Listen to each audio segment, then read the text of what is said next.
छूटे ना, और इसका फल ये हो कि जिनका हम भजन करते हैं उनकी स्मृति में हम तड़पे रोएं। ये खास बात, इसीलिए यहां कह दिया किम विष्णु भजनई, क्या किसी लोकांतर के सुख की चाह करके भजन करना। यदि आपको वृंदावन ईश मोहन रसे प्यास सीन सर्वस्वधीह, यदि आपकी बुद्धि वृंदावन के ईश श्यामा श्याम के प्रेम में मत वाली नहीं हुई तो कुछ प्राप्त नहीं हुआ। जीवन का सार भगवत प्रेम, क्योंकि प्रेमी महापुरुष है। भगवत प्रेम, तत्वबोध भी आत्म प्रेम है, उसमें मुझे कोई संशय नहीं। तत्व ज्ञान और तत्वबोध होना बड़ा अंतर है। जैसे हलवा बनाने का ज्ञान हो जाना और हलवा बना करके खा लेना, इतना अंतर है। तत्व ज्ञान हलवा बनाने का ज्ञान हो जाना, और तत्वबोध हलवा बनाकर खाकर उसका स्वाद ले लिया, वो तत्वबोध।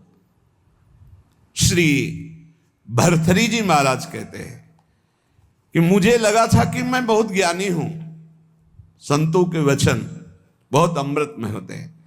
कह रहे हैं कि यदा किंचित ज्ञोहम द्विपयु मदांधा समभवम, मुझे लग रहा था कि मैं चक्रवर्ती सम्राट हूं, मैं बहुत पुण्यवान हूं, मैं बहुत महात्मा हूं, मैं बहुत ज्ञानी हूं। तदा सर्वज्ञोस्मीत्य भवदव लिप्तम मम मनः, यदा किंचित किंचित बुधजन सकाशाद वगतम तदा मूर्खोस्मीति जो इव मदी मदो में व्यपगता। आज मुझे पता चला कि मैं मूर्ख हूं। मुझे लग रहा था मैं ज्ञानी हूं, मैं चक्रवर्ती सम्राट हूं, मैं मदोन्मत्त हो रहा था, लेकिन जब मुझे इस संसार का रहस्य पता चला तो लगा मैं मूर्ख हूं। सुना चुके हैं भर्तृहरि जी का यहां जो परिवर्तन हुआ उनके जीवन का। भर्तृहरि जी के मन में एक बात थी कि संसार का सबसे बड़ा सुख क्या है, बोले काम सुख। अंदर देखा, बहुत विवेकवान थे। उन्होंने अपने अंतःकरण को देखा कि संसार का सबसे बड़े मांग सुख क्या है, काम सुख पाया। और वो अपने अंदर पाया कि मेरे अंदर भी काम सुख है। तो चक्रवर्ती सम्राट, इनके मन में आया कि फिर हम ऐसा काम सुख पूर्ण क्यों न कर ले जिससे हमारे मन की इच्छा शांत हो जाए। तो उन्होंने, चक्रवर्ती का मतलब होता है कि बहुत से राजाओं के ऊपर जो बादशाह, उन्होंने पूरे अपने देश में सब सुंदरियां आवे और मैं उनमें से देखकर उनका वर्ण करूंगा।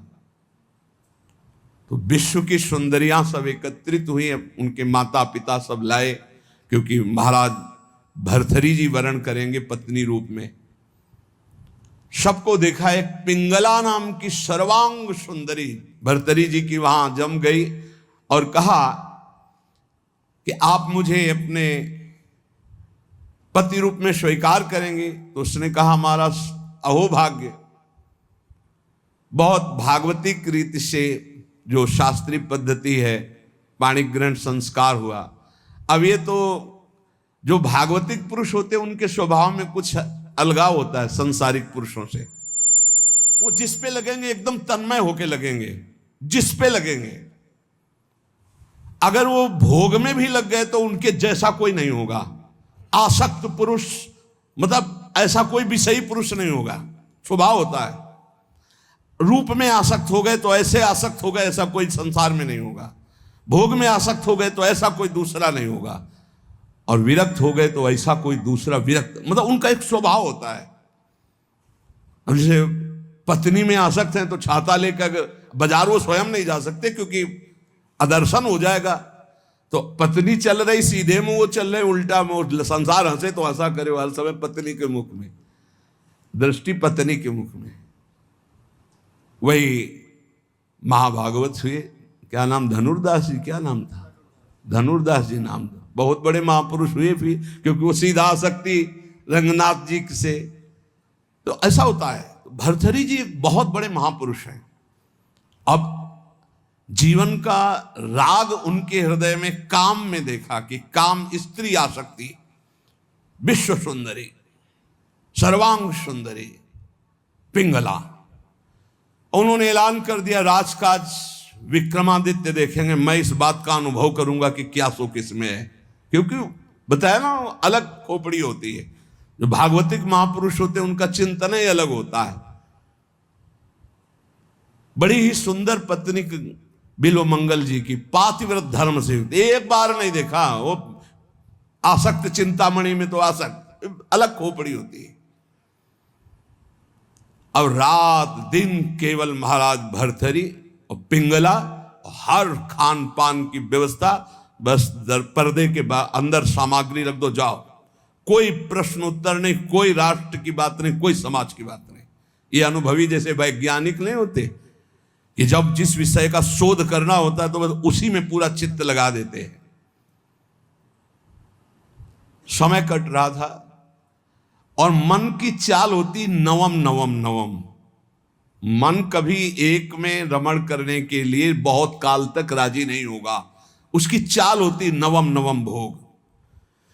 एक दिन पिंगला अपने महल के पीछे की खिड़की खोल करके ऐसे ही देख रही थी तो देखा अश्वपाल, हजारों घोड़ों की देख रेख करने वाले सेवकों का स्वामी, हष्ट पुष्ट ऐसे। अचानक दृष्टि उसकी पड़ी तो उसने ऐसे नमन किया, क्योंकि महारानी देखते ही आसक्त हो गई पिंगला। अब विचार कीजिए, चक्रवर्ती सम्राट महाराज भर्तरी से भला वो अश्वपाल किस योग्य, चित्त पूरा आसक्त। अब मिलन शुरू हो गया और राज काज विक्रमादित्य को दे दिया था। विक्रमादित्य बहुत प्रवीण थे। उन्होंने कहा कि शास्त्र प्रमाणित किसी का भी मन कभी भी कहीं भी विचलित हो सकता है, इसलिए मेरे भाई इस समय शुद्ध में नहीं है, इसलिए गुप्तचर रूप से दास दासियां हर समय तैनात कि कहीं हमारे महाराज को किसी भी तरह की हानि ना हो जाए। सूचना मिली कि हानि प्रारंभ हो चुकी है। एक अश्वपाल एकांत में महारानी से मिलता है। महाराज दिन में शयन करते हैं, उस समय वो मिलती है। पूरी बात पक्की जब देख ली तब भर्तरी जी को सूचना दी कि महाराज विक्रमादित्य आपसे मिलना चाहते हैं। बहुत प्रवीण थी पिंगला, तुरंत समझ गई। हमें लगता है हमारी बात उन तक पहुंच गई। तो उनका महाराज, मैं आपके भाई की एक बात कहना चाहती हूँ कि उनकी दृष्टि हमारे ऊपर बहुत गलत है। तो उनका महल से तो निकलती नहीं, गलत कैसे हो गई? तो उनका खिड़की पे खड़ी थी, वो घोड़ों की देख रेख करने वाले अश्वपाल के पास गए थे, वहां से मुझे देखा तो फिर मुझे बुलाया, मैं उनसे गए, उनके पास गई। उनका इरादा ठीक नहीं था, इसलिए हमने कुछ कड़वे वचन कहे, क्षमा करें आपके भाई हैं लेकिन उनकी आदत बहुत खराब है।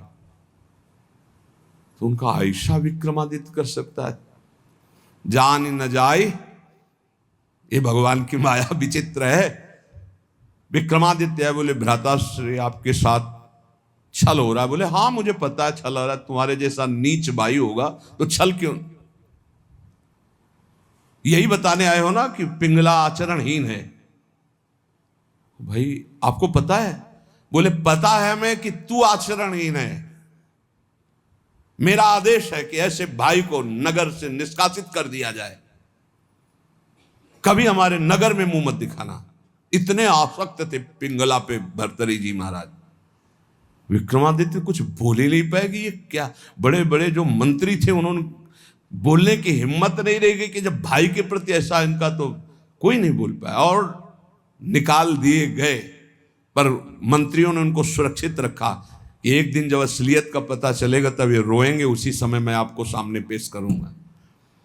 अब भगवान कोई ऐसा ना सोचे कि पाप कर्म दबा रहेगा, वो ऊपर उठता है, अपना प्रभाव दिखाता है। एक नगर का ब्राह्मण गरीब तपस्या कर रहा था महाराज देवराज इंद्र की मंत्र से, उनकी इस बात के लिए कि मुझे धन मिले, मैं गरीब हूं, जिससे हमारा परिवार सुखी हो जाए। बहुत तप किया तो देवराज इंद्र प्रकट हुए, कहा ये अमर फल लीजिए, और अंतर ध्यान हो गए। वो बात करे करते रहे अंतर ध्यान, तो उनका अमर फल लेके क्या करूं, वैसे दरिद्र गरीब ब्राह्मण अमर होकर के क्या करूंगा।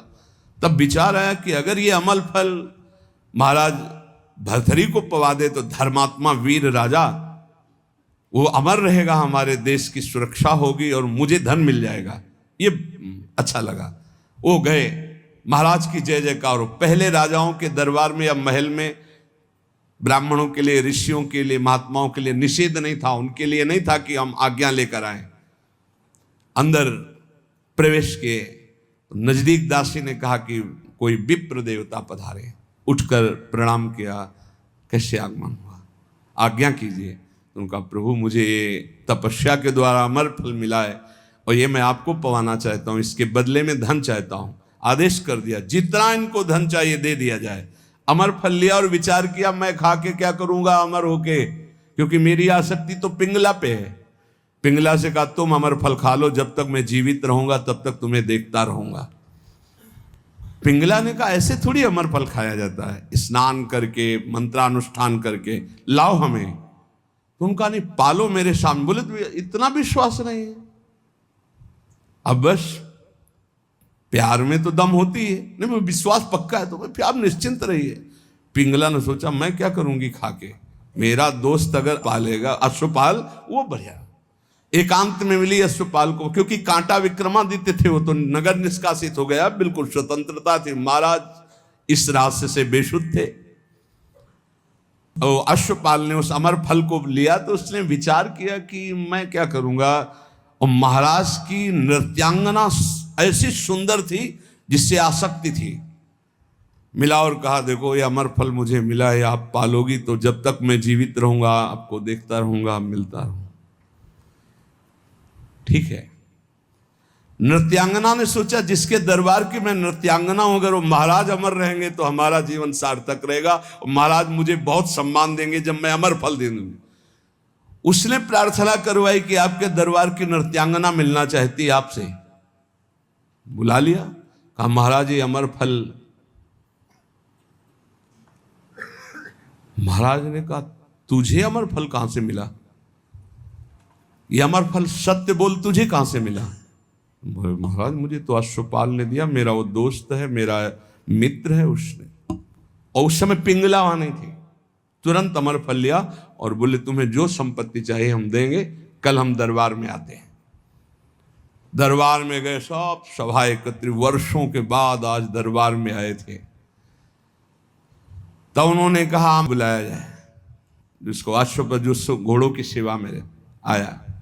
सत्य बोला तो तुझे माफ कर देंगे। बोल इस फल को पहचानता है? हाँ सर, यह अमर फल है, तुझे कैसे मिला? सत्य बोलना, अगर झूठ बोला तो उनका अगर हमारे प्राण माफ किए जाएं तो बिल्कुल सभा में कहता हूं कोई दंड नहीं मिलेगा। उनका महारानी पिंगला ने दिया है। ठीक है जाओ बुलाओ पिंगला।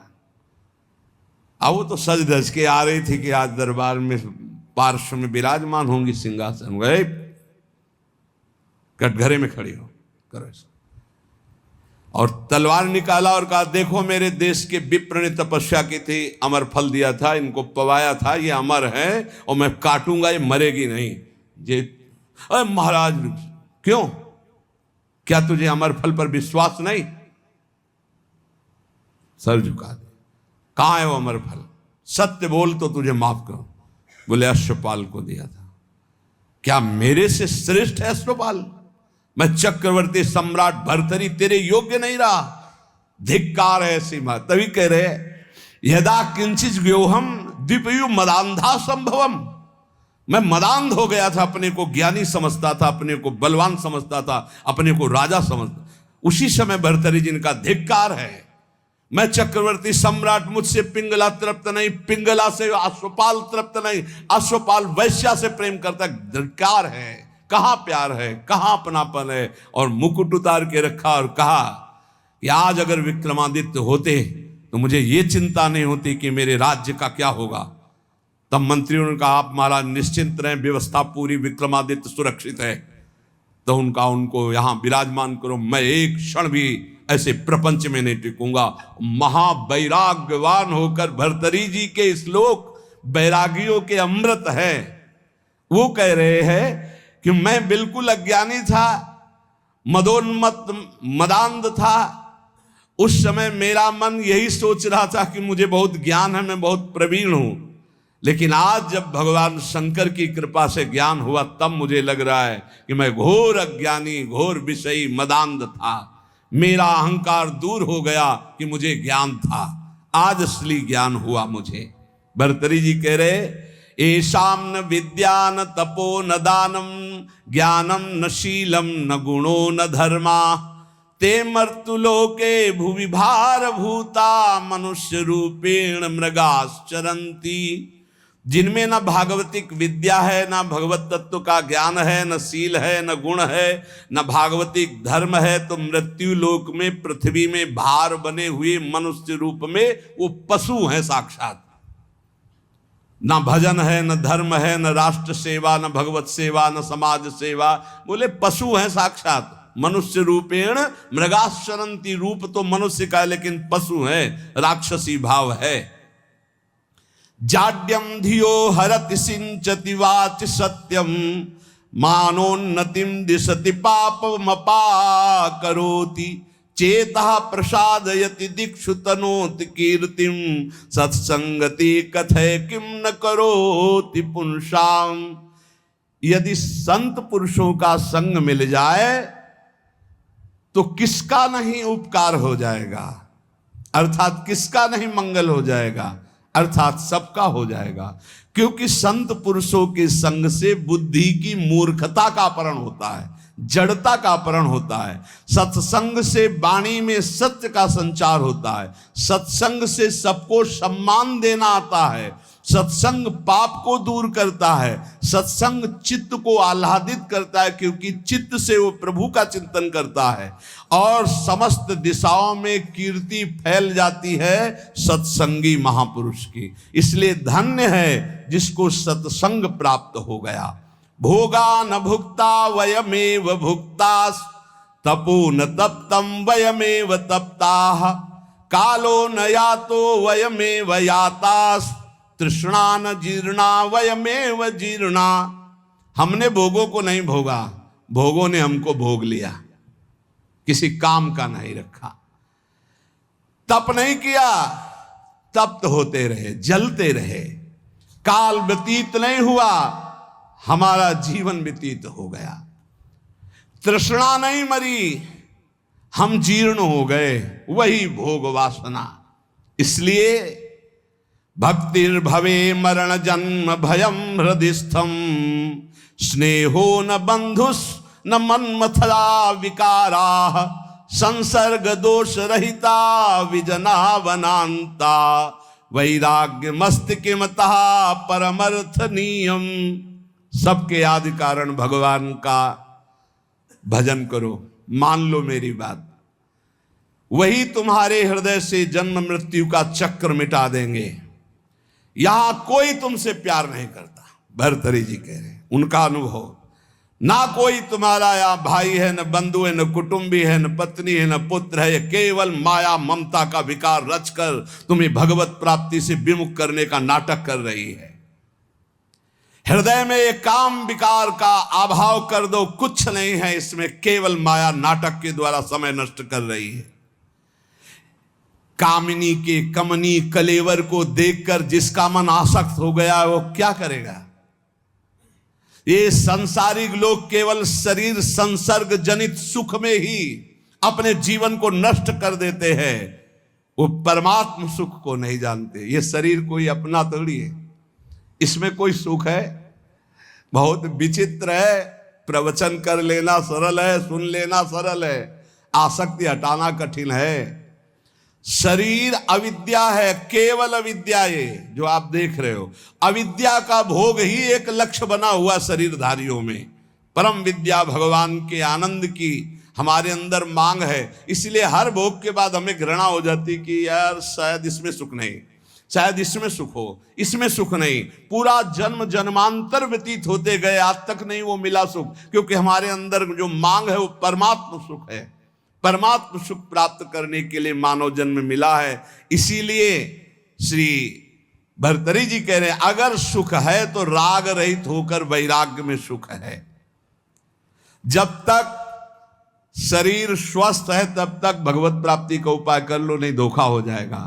यावत् स्वस्थमिदं कलेवर गृहम यावच्च दूरे जरा यावच्चेन्द्रिय शक्तिर प्रतिहता यावच्छयो नायुषः आत्मश्रेयसि तावदेव विदुषा कार्यः प्रयत्नो महान् प्रोद्दीप्ते भवने च कूप खननम प्रत्युद्यमः कीदृशः। भर्तृहरि जी महाराज कह रहे, जब तक तुम्हारा शरीर जवान है, स्वस्थ है, आप भजन कर लो। बुढ़ापा में भजन नहीं कर पाओगे। बुढ़ापे में भजन नहीं होता, प्रपंच होता है। प्रपंच जीवन भर प्रपंच किया तो बुढ़ापे में प्रपंच ही। बूढ़े तोता को कुछ नई चीज नहीं सिखा सकते। एक लाया गया था तोता, तो जैसे को राधा, तो राधा नहीं बोलेगा। उसको जो सिखाया गया था वो बूढ़ा तोता उतना ही बोलता था बस। जैसे मिट्ठू तो कहेगा मिट्ठू, राधा नहीं बोलेगा, क्योंकि सिखाया नहीं गया ना। ये प्रपंच सीखे हुए मन बुद्धि पूरे जीवन, अब उनको बुढ़ापा में कहो राधा, तो बुढ़ापा में राधा थोड़ी बोलेंगे। देख लो जब बूढ़े बैठे हो, देखना ये बात अच्छे से समझ लो। बूढ़ा तोता राम राम नहीं रटता, राधा राधा नहीं रटता। तो कह रहे जब बुढ़ापा आ जाएगा तब भजन नहीं होगा। जवानी में भजन नहीं करोगे तो बुढ़ापा भजन नहीं होगा। सुन लो, जो जीवन में भजन किए बुढ़ापा में भी भजन करेंगे, जो जवानी में भजन नहीं किए बुढ़ापा में नहीं कर पाएंगे। पक्का समझ लो, पक्का नहीं कर पाएंगे। बातें चाहे जितनी बना ले, भजन की पद्धति जवानी में सीखी जाती है, बचपन से। ये बहुत बढ़िया कृपा हो गई, आप लोग सब नौजवान भजन में लगे हो। अगर इस समय अपनी निरंतर भजनाकार वृत्ति कर लो ना, तो जैसे आगे चल करके भजन करना थोड़ी पड़ता है, नहीं, वो चलता रहता है। बड़ा आनंद, क्षण क्षण रुदन करन, ऐसा आनंद प्रकट होता। मान लो जो आनंद की खोज कर रहे हो कहीं नहीं, सिर्फ भजन में मान लीजिए, प्रार्थना मान लीजिए, सब सुख आपको घेर लेंगे। क्योंकि माधव की चेरी माया है, और आप माधव का भजन करते हो तो माया आपकी सेवा में हो जाएगी। और माया की तरफ माधव को छोड़कर चलोगे फिर नहीं चल पाओगे। पक्का समझ लीजिए, अगर हरि को छोड़कर तुम माया को भजना शुरू कर दोगे तो कुछ हाथ नहीं लगेगा। हरि को पकड़ लोगे तो, पर हरि को कोई नहीं पकड़ना चाहता। पक्का बहुत बड़ी माया के प्रभाव, प्रलोभन प्रवृत्ति है, हरि को एक क्षण में छोड़ देगी। एक बार नारायण भगवान ने कहा लक्ष्मी जी से कि देखो प्रभाव तो हमारे ही जोर का है। तो लक्ष्मी जी ने कहा वैसे हम आपके ही प्रभाव से प्रभावित है, लेकिन दुनिया में हमारा ही प्रभाव है। बोले हमारा तो विश्वंभर नाम है, पूरे विश्व का भरण पोषण तो मैं करता हूं। विनोद हो रहा था लक्ष्मी नारायण जी का। तो लक्ष्मी जी ने कहा जहां चाहो तहां तुम अपना प्रभाव दिखा के देखो, फिर हम अपना प्रभाव दिखा के अगर आपको हटा न दे तो बताना। भगवान ने कहा हटा तो तुम नहीं सकती। तो लक्ष्मी जी ने कहा धक्का लगवा के हटा देगी। बोले चलो अब हम तय करते हैं। तो एक ध्यान में देखा, एक बहुत संतों की सेवा करने वाला भगत, उसके यहां सन्यासी बन के भगवान गए। देवी देखा, साष्टांग दंडवत किया, चरणामृत उतारा, तखत पे आसन लगाया, बैठारा। महाराज बस कुछ क्षण रुको, अभी भिक्षा बन रही थी। भिक्षा इतने खांसती हुई एक लकड़ी ली हुई बूढ़ी का रूप रख के लक्ष्मी जी गए। बच्चा कुछ भोजन मिलेगा? हाँ माता जी, स्वामी जी बैठे, अभी भोजन बन रहा है, बस स्वामी जी को पवाया आपको। भगवान नारायण मुस्कुराए, माता जी को जमीन में बैठाला गया, स्वामी जी तखत। मुस्कुराए ला भगवान की, देखा ना आदर तो हमारा ही हो रहा है। लक्ष्मी जी का चुप रहो भी थोड़ी देर। आए तो स्वामी जी अपन नारियल का खप्पर, लक्ष्मी जी ने कहा बच्चा हम बर्तन अपने पास रखती, झोली बढ़िया रत्न जटित, सोने की थाल, सोने की कटोरियां, ऐसे चांदी। भगत ने सोचा मैया ऊपर ऐसे देखने में बूढ़ी बाढ़ी लगती है तो कितना कीमती सामान है। पर भाई हो सकता है बड़े घरों की हो अपना ऐसे परोसा सब। अब स्वामी जी की तरफ तो दृष्टि, माता जी लाओ माता जी बर्तन धो के हम आपको दे दें। बोले नहीं बेटा, एक बार जिस बर्तन में पाते हम दोबारा उसमें पाते नहीं, और ये तुम ही रख लो। अरे बोले माता जी बड़ी कृपा, पर बोले बेटा आज रात रुक। अब माता जी जिंदगी भर रुको, आपका घर है। पर बोले जहां सन्यासी रुकते हैं वहां में, ए स्वामी जी आप चलो। बोले नहीं बेटा रात तो रुक ले। बोले नहीं, देखो स्वामी जी मतलब समझ जाओ आप बस हो गई हमारी श्रद्धा। लक्ष्मी जी मुस्कुरा के प्रभु इशारे से और आगे बढ़े, इशारा कर देंगे तो धक्का मार के निकाल देगा आपको। तो बोले नारायण नारायण, अच्छा भाई चलते हैं हम। और जो ही हो गए सो लक्ष्मी जी गायब। भला नारायण के बिना लक्ष्मी जी का स्वयं का वाहन उल्लू है, उल्लू बना दिया उसको। ना वो बर्तन रह गए और ना वो बुढ़िया रह गई। समझ लो नारायण को भी धक्का लगवा दे ऐसी माया है। भर्तरी जी कह रहे जब तक शरीर स्वस्थ है, यावत स्वस्थ मिदम कलेवरम यावच्च दूरे जरा, तुम्हारा बुढ़ापा दूर है तभी तक तुम भजन कर लो। कहीं ऐसा ना हो कि आग लगने पर कुआं खोदना मूर्खता जैसे कही जाती है, ऐसे काल भगवान तुम्हारा सर्वस्व नाश कर दे और तुम भगवान का भजन नहीं कर पाए तो तुम्हारा जीवन व्यर्थ चला जाएगा। इसलिए सब ये सत्संग जो सुनाया जा रहा है उसका सार है, कोई तुम्हें प्यार नहीं करता, यहाँ कोई तुम्हारा नहीं, एकमात्र श्री भगवान का आश्रय लेकर सबकी सेवा करो।